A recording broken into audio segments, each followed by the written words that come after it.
All right, hi. Welcome to another video of the Target Image program, Target Image Experience. It is 2:19 a.m. Um, I was up for a little bit. Was talking to my two grandnieces. She's having a discussion. Educating them on you know reality and what really exists, and speaking to them as one is mid 20s, and the other one, teen, probably about 17 or 16, whatever.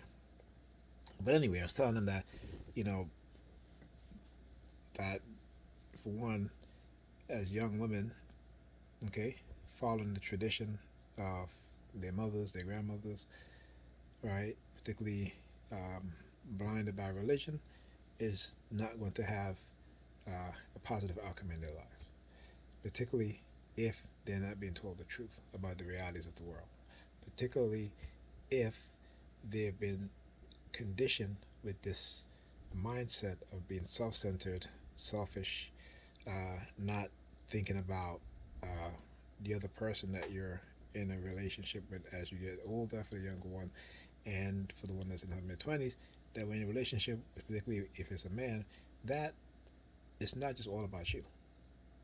So you cannot expect a man to be concerned about you and care about you and when you want your man to get to know you, but you don't want to do the same for your man. Okay, that's a big thing, and actually, I keep reiterating this to them that don't go by what people say, go by what they do.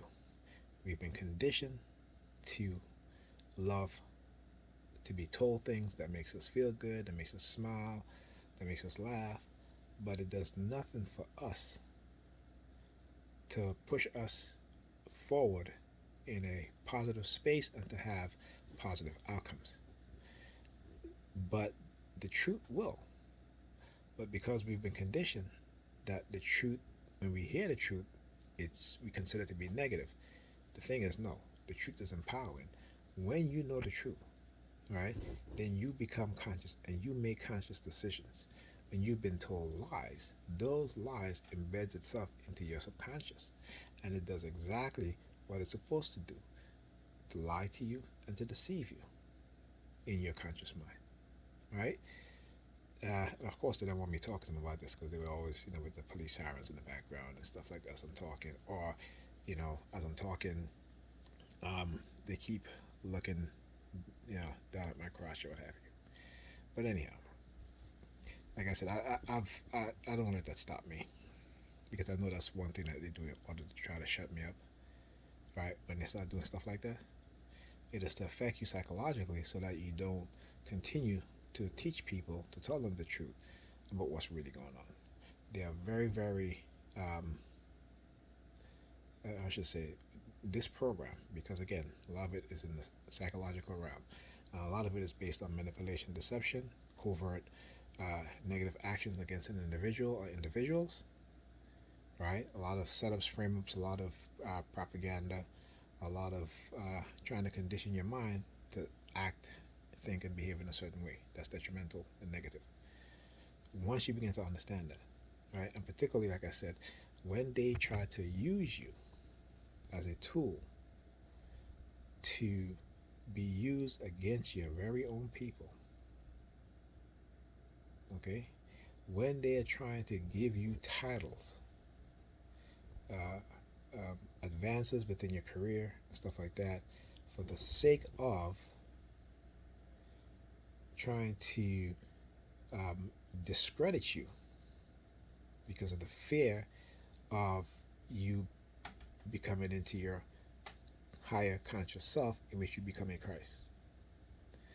This is what they don't want, because then you start to look and act and behave as a leader. You start wanting to see, when you start to see the reality, particularly with me being a black person, of the conditions that black people are in, the lies that we've been told on the system of white racism. The system, again, I was just showing her one of them, that the they did they were researching. They do all these research, right? And again, this is nothing new to me. I knew about that. I have the book called the Black Tax, in which black people are taxed more for being married, right? Whereas white people are rewarded for being married. Um, Whereas you see when it comes to black married couples who have a certain uh, who file jointly and fall under a certain uh, tax bracket, right? They they pay more in tax, and then there's like a tax reward. They get less of a reward as opposed to white people, white couples, right? Married couples, right? Again, these things are embedded in the system.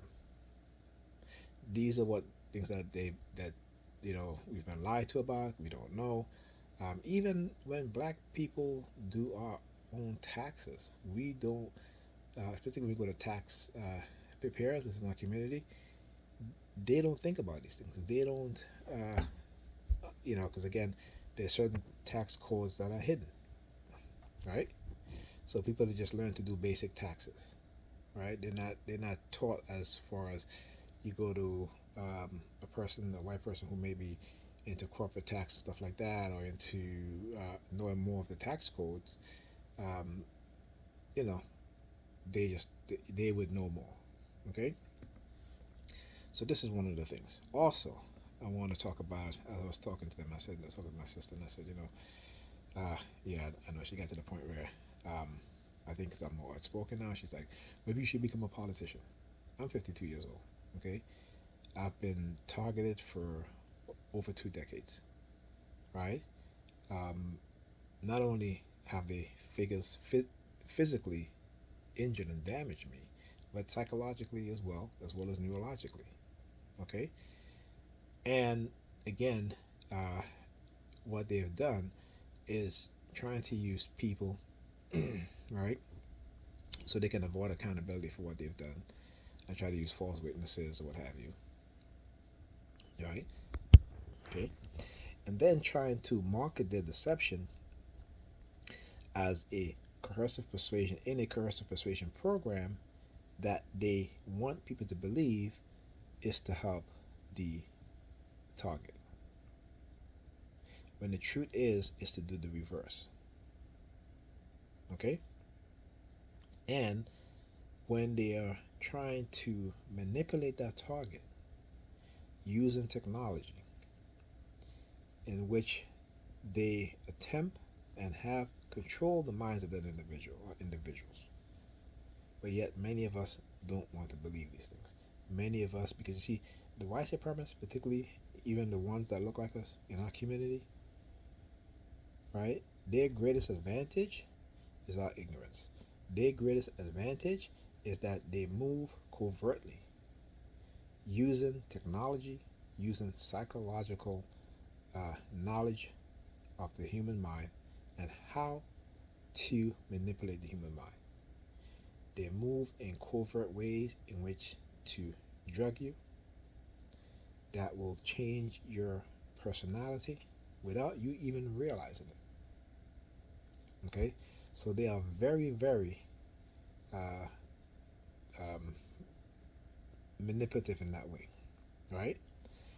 And when they target you, particularly for the amount and length of time that they have, myself and others, the difference between me, other targets that I know that have been trying to expose these things, is that the when we start to realize and start to reflect and think about the past and what happened within our past, certain things that we see that we never even think about before because we're ignorant. We didn't know. We passed it off as happenstance or something that just happened. We just don't pay attention to it, right? So I was giving an example of I was telling her I said when I was working, this was early on in my career. I worked for this company. Now this company never paid me overtime, okay, which is again against the law, right? But being that I was young, didn't know anything, you know what I'm saying?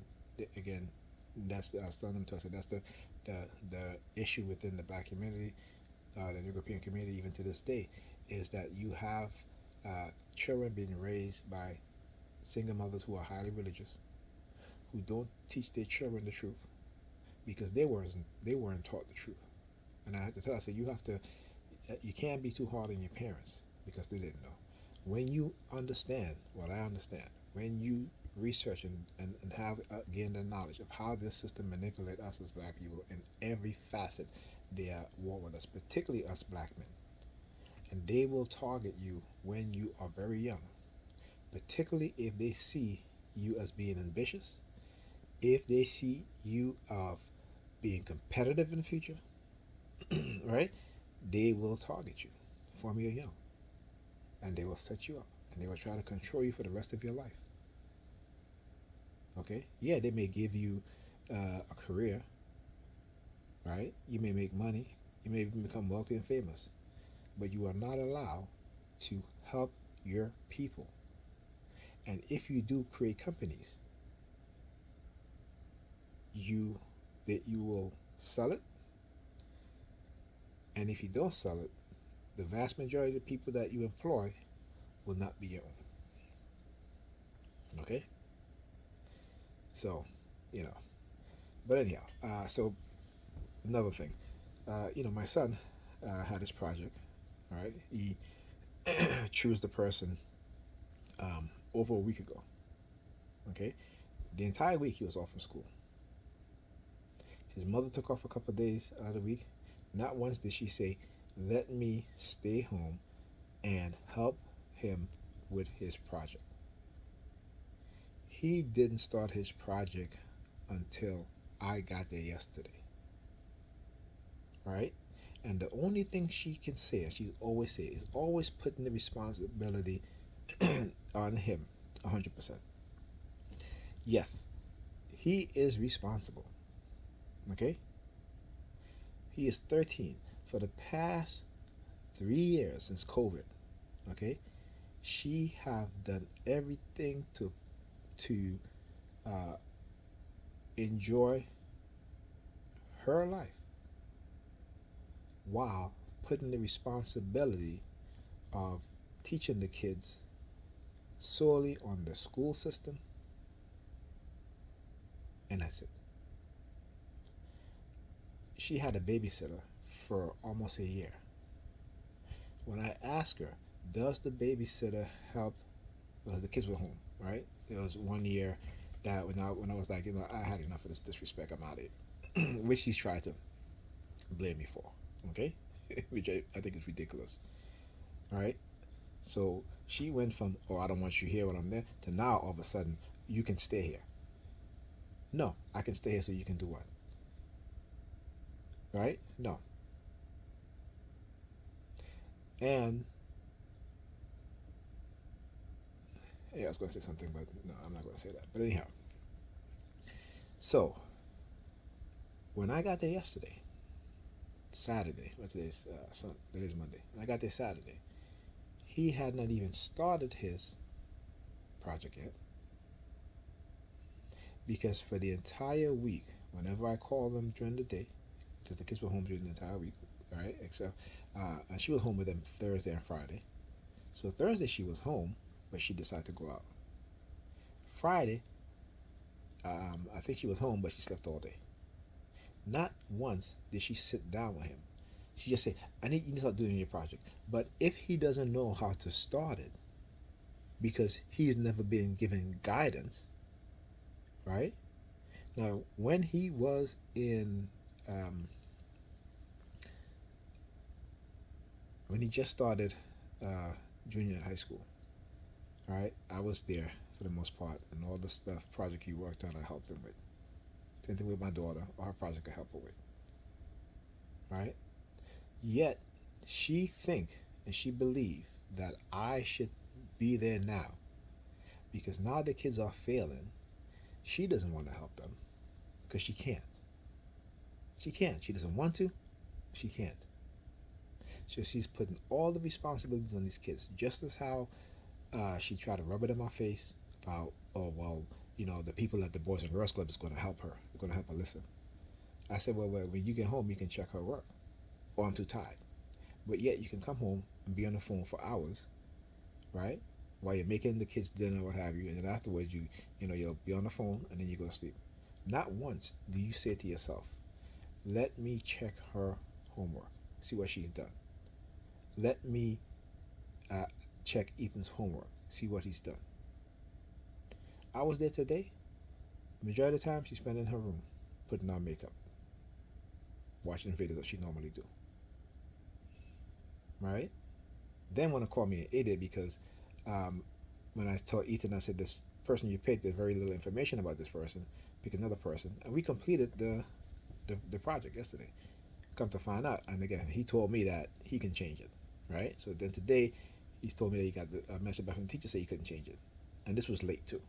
Right? So the teacher waited until late last night.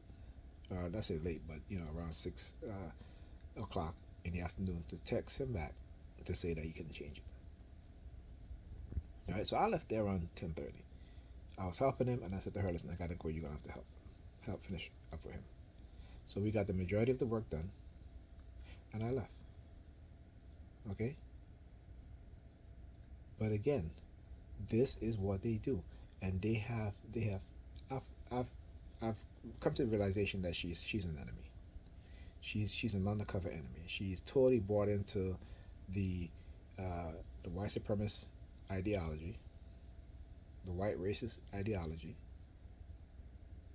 Okay, and the whatever it is that they're promising her and send her this psychological subliminal message, right, is at the destruction of her children and at her destruction, but she doesn't see it yet. Okay, see, I became self-aware of these things a lot earlier. Right, there are two sides being played here, but it's the same entity. It is the uh, U.S. government, security agencies, and the U.S. government law enforcement agencies, both working hand in hand to cover up their non-consensual human experimentation, to cover up their conspiracy against the rights of others, to cover up their crimes against humanity.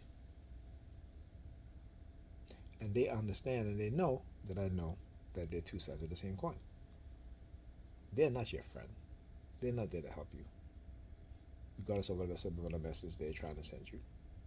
They're hijacking your mind, putting things into your mind so that you can make a mistake, so that they can remove you from the society when they finish experimenting on you. That's what they're doing. Like I said, and I, for one, will not be quiet or be silenced as long as I have breath in my body, as long as I live.